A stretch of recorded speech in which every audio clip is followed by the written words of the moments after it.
सर्वांना रामकृष्ण हरी, जय श्रीराम. आज मी अशा महान विभूतीबद्दल, संताबद्दल बोलणार आहे. संत रविदास महाराज हे उच्च कोटीचे संत आहेत. यांचा परिचय मी छोट्याशा वाणीनं किती देणार आहे. यांना सर्व जग सृष्टी जाणते, कारण की त्यांच्यामध्ये जे आपण असं म्हणू अध्यात्माचा जो प्रवाह होता, अध्यात्माचा जो स्रोत होता, देवाप्रती जे प्रेम होतं, त्यांच्यामध्ये जी परिपूर्ण मानवता होती, त्यांच्यामध्ये जो एक आपण म्हणता ना एक चांगला माणूस, ते चांगला माणूस ओळखण्याची त्यांची दृष्टी होती. आणि जीवसृष्टी ही भगवंताने निर्माण केलेली आहे. या जीवसृष्टीवरती भगवंताचा अधिकार आहे. भगवान श्रीकृष्ण म्हणतात, मैं अध्यक्षेन प्रकृती सुयते सचराचरम हे तू नाणे न कोणते जगत परिवर्तते. अर्जुना, या सृष्टीचा मी अध्यक्ष आहे. आणि हे संत रविदास जाणत होते. संत रविदासाचा हा आध्यात्मिक प्रवास, आध्यात्मिक त्यांची जर्नी अतिशय महत्वाची आणि खूप मोठी आहे. कारण संत रविदास आपल्या मुखातून हे शब्द जरी बाहेर पडला, हे शब्द जरी मुखात आला, तरीही अनंत जन्माच्या पापातून आपण मुक्त होऊ.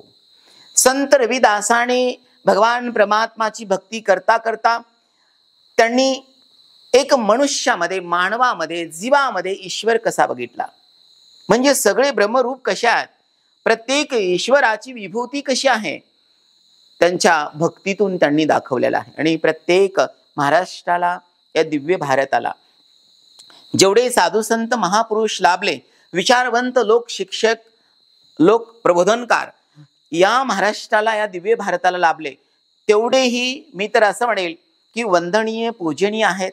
त्या महापुरुषांच्या चरणी मी कोटी कोटी प्रणाम करतो. माझ्या छोट्याशा वाणीने मी सांगण्याचे प्रयत्न करतोय. आणि खरोखर मी जे त्यांना स्मरण केलं किंवा मी त्यांना आठवलं, त्यांचं मी चिंतन केलं, त्यांचे जीवनचरित्र किंवा त्यांचा प्रवास मी वाचण्याचे प्रयत्न केले, ते माझं अंतःकरण एक्सप्लेन करतोय. माझ्या मनामध्ये त्यांच्या प्रती जे काही प्रेम आहे, त्यांच्या प्रती जे आदर आहे, ते मी तुम्हाला सांगण्याचे प्रयत्न करतो की प्रत्येक मनुष्याला, प्रत्येक जीवाला त्या संतांचं अनुकरण करण्यासाठी एक वेगळी भावना त्यांच्यामध्ये निर्माण झाली पाहिजे, वेगळं प्रेम निर्माण झालं पाहिजे, जे प्रेम मानवतेला धरून आहे. संत रविदासाने या समाजाला इतका मोठा बोध दिलेला आहे की जेव्हा त्यांचं काव्य लेखन बघू किंवा जेव्हा त्यांचा आध्यात्मिक प्रवास बघू, तर आपल्याला प्रत्येक ठिकाणी जाणवेल की भगवान परमात्मा दुसरा कोणी नाहीये.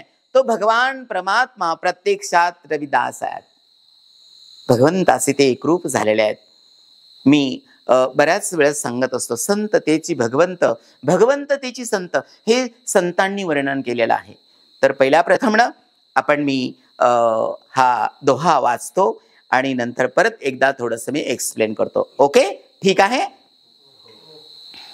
संत रविदास म्हणतात, जाती जाती में जाती है जो केतन के पात, रैदास मनुष्य ना जुड़ सके जब तक जाती ना जात. अतिशय महत्वाचे शब्द आहेत. हे शब्द शब्दांच्या पलीकडचे आहेत. ह्या शब्दांचा जो मिनिंग आहे ना, तर मला असं वाटतं की परावाणीचं चिंतन आहे. ते आत्मबोध, ते ज्ञान त्या महापुरुषाला प्राप्त झालं, जे प्रत्यक्षात भगवान परमात्माने त्यांच्या मंगलवाणीतून बोलून घेतलं. साधू संत ज्या वेळेस आपल्याला बोध करतात, तर ते बोध करत असताना ते स्वतः स्वयंभू असतात, स्वतः ते त्याचं अनुकरण करत असतात, स्वतः त्यांना त्याचं ज्ञान झालेलं असतं, त्यांचा बोध झालेला असतो. आणि मग समाजाचं दुःख, समाजाची पीडा, समाजाचं कष्ट, समाजाचं श्रम, समाजाचं दुःख संतांना सहन होत नाहीये. आणि म्हणून ते त्यांच्या वाणीनं, त्यांच्या काव्यरत्नातून त्यांना जे भगवंताने जे त्यांना ज्ञान स्फुरण झालं समाजासाठी, समाजाच्या कल्याणासाठी, ते या काव्यरत्नातून ते समाजाला बोध करत असतात, सांगत असतात. संत रविदास म्हणतात, जाती जाती में जाती है जो केतन के पात, रैदास मनुष्य ना जुड़ सके जब तक जाती ना जात.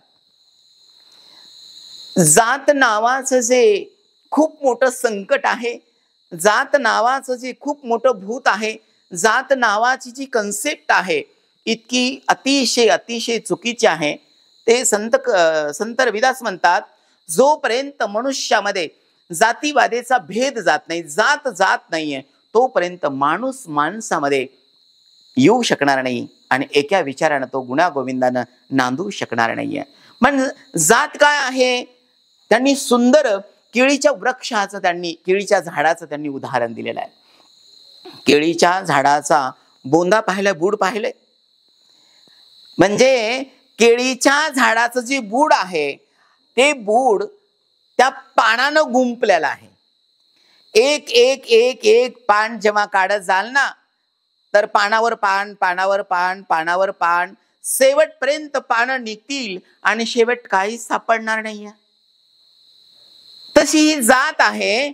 मनुष्य जीवनभर जात जात करेल, मतभेद करत राहील आणि एकदा तो मरून जाईल, पण तो जात मात्र जाणार नाहीये. म्हणजे विचार करायची गोष्ट आहे. काय दिव्य दृष्टी, मला असं वाटतं किती दूरदृष्टी असेल त्यांची समाजासाठी. म्हणजे संत कुणाला म्हणावं, संत कशा असतात? मला असं वाटतं खरंच ह्या महापुरुषांचं चिंतन केल्याच्या नंतर आपल्या लक्षात येतं की संत विभूती, साधू विभूती किती मोठी आहे. म्हणताना साधू संत जगाच्या कल्याणासाठी येत असतात. तर जात नावाचं, गुरुदेव बोलले भूत, जात नावाचं जे भूत आणा, तर समाजाला अतिशय भेडवणार आहे, समाजाची प्रगती थांबवणार आहे आणि समाजामध्ये क्लेश निर्माण करणार आहे. म्हणून साधू संतांनी जातीला कधीही फॉलो केलं नाहीये. साधू संतांनी जात मांडलीच नाहीये, कारण ही सृष्टीच भगवंताची आहे. या सृष्टीची रचना भगवंतानं केलेली आहे. झाडाचं पान सध्या ईश्वराशिवाय हलवू शकत नाहीये. आणि म्हणून संतांच्या आणि साधूंच्या सान्निध्यामध्ये का जावं, खूप मोठा हा बोध आहे. म्हणून सज्जनांनो, धर्मधन भाग्यवंतांनो, मी आज तुम्हाला एवढंच सांगणार आहे, कारण की या महापुरुषाची, या महान संतांची वाणी आहे. माझ्या पदरचं मी काही सांगू शकत नाही, तेवढा मोठा मी नाहीये. माझ्या छोट्याशा वाणीनं सांगायचे प्रयत्न करतोय. प्रयत्न याच्यासाठी करतोय की माझ्या मुखामध्ये ह्या महापुरुषांचं मंगल नाम यावं आणि या महापुरुषाबद्दल बोलता बोलता माझं कार्य शेवटपर्यंत जावं आणि शेवटच्या श्वासापर्यंत या महापुरुषांचं, साधू संतांचं आणि भगवंताचं मंगल नाव माझ्या मुखात यावं. म्हणून मी प्रयत्न करतोय की आपल्याही मुखात यावं. आपणही साधू संतांचे चरित्र जाणावे, आपण साधू संतांच्या सान्निध्यात राहावं. आणि या भारत देशाला खूप मोठं अध्यात्म आहे. या महाराष्ट्राला, महाराष्ट्र ही संतांची कर्मभूमी आणि जन्मभूमी आहे. ही लोकशिक्षकांची जन्मभूमी, कर्मभूमी आहे. आणि म्हणून मला असं वाटतं की आध्यात्मिक जीवन जगत असताना मी नेहमी तुम्हाला सांगत असतो, the time has come for science and spirituality. हो, आता ना अध्यात्माची आणि विज्ञानाची वेळ आलेली आहे.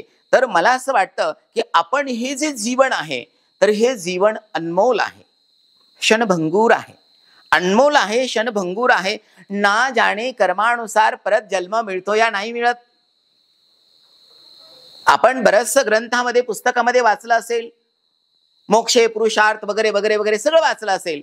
पण मला असं म्हणायचंय की याच्या मागं लागल्यापेक्षा प्रत्यक्षात मी उत्तमातून उत्तम चांगलं कर्म कसा काय करेल आणि त्या चांगल्या कर्मानं मी समाज कसा जोडेल, समाज प्रबोधन कसं होईल, समाजाची सेवा कशी होईल, माझं अध्यात्म समाजाच्या सेवेसाठी कसं वाहिला जाईल किंवा समाजाच्या सेवेसाठी माझा अध्यात्म उपयोगी पडेल, असं प्रत्येक जीवाला, प्रत्येक मनुष्याला वाटावं.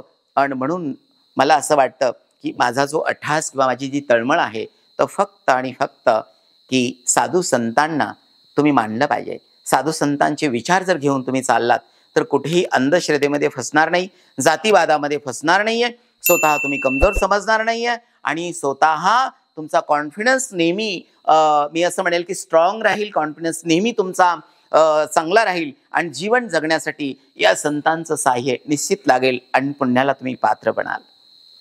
समजतंय तुम्हाला मी बोलतोय? ओके, याचा मीनिंग तुम्हाला समजला? ठीक आहे, सुदर्शन महाराज एकदा वाचून दाखवा. जाति जाति में जाति है जो केतन के पात, रैदास मनुष्य न जुड़ सके जब तक जाति न जात. आपल्या सगळ्यांना समजला? बघा, भगवान परमात्मा साधू संतांच्या मंगलवाणीतून हे समाजाला एक ज्ञानमय बोध कसा भगवंत देतो, तर संत प्रत्यक्षात ते अनुभवतात. संत रविदासाने जातीचे चटके खाल्लेले होते. संत रविदास जेव्हा या सृष्टीमध्ये भगवान परमात्मासाठी त्यांचा जन्म होता आणि प्रत्येक जीवाचा जन्म भगवंतासाठीच आहे. जेव्हा ते भगवंताची भक्ती करत होते तर त्यावेळेस अतिशय जातीभेद मतभेद करणारा बराचसा वर्ग होता. आणि मला असं वाटतं की तेव्हा त्यांनी त्या जातीची जात व्यवस्था काय आहे, म्हणजे जातीच्या नावाखाली मंदिरात जायचं नाही, देवाच्या मूर्तीला स्पर्श करायचा नाहीये, गंगेवर गेलं तर गंगा घाट बाटेल, गंगा बाटेल. आता विचार करायची गोष्ट आहे, रविदासाला असं वाटलं की ह्या जातीमुळे आमच्यासारखे माझ्यासारखे अनंत भक्त आहेत भगवंताचे, तर ते भगवंतापासून या जातीमुळे वंचित आहेत. त्यांना भगवंताला स्नान घालता येत नाही, भगवंताची पूजा करता येत नाहीये, भगवंताचं नामस्मरण करता येत नाहीये, आणि भगवंता आम्ही तुझे भक्त आहात हे सध्या सांगता येत नाहीये. जात असे आहे की त्यांनी केळाच्या वृक्षाचं, केळाच्या पानाचं उदाहरण त्यांनी दिलेलं आहे. तर जसे केळीच्या बुडाचे पानं काढता काढता ते पानं संपून जातात आणि त्याच्यामध्ये काहीही आपल्याला दिसत नाही, तसं जातीमध्ये मनुष्य जन्माला येतो, जीवनभर तो जात जात करतो, मरून जातो, त्याच्या पदरामध्ये काहीही पडत नाहीये.